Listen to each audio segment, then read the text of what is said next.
One of the things that we did want to mention briefly is if employees do not enroll in group health coverage, then they are going to be charged a penalty when they pay taxes.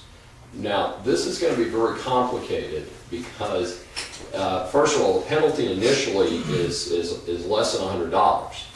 And obviously it costs a lot more than that to be in a group. You know, your share, the employee share of group health premium is going to be a lot less than that, a lot more than $100. But it's supposed to go up to $700. I still think that many employees are going to need to pay that, at least that much money with the current high cost of health insurance. And I see absolutely nothing that is going to reduce the cost of health insurance.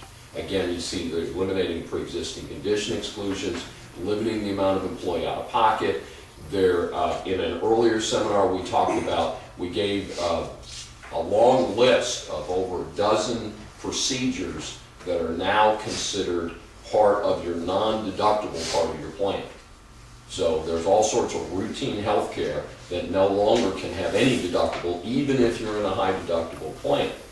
So while employees out there think, gee, you know, it's Candyland, I've got all these great things, I don't have to pay a copay when I go to have my, you know, my semi-annual colonoscopy or well baby or whatever. The reality is these things had a copay as recently as a year or two ago, and that money has to be absorbed into the insurance system. So I don't see any way mechanically, and again, I'm not a big financial whiz, that we can make health insurance less expensive while providing all of these additional services with no deductible. Also, without the deductible, frankly, that provides an incentive for people to use the services, which in one way may be good. You have people going to have preventive care and diagnostic care up front rather than waiting until they're really sick. So it could have some positive value, but I don't see how it's going to reduce the cost of health insurance at all.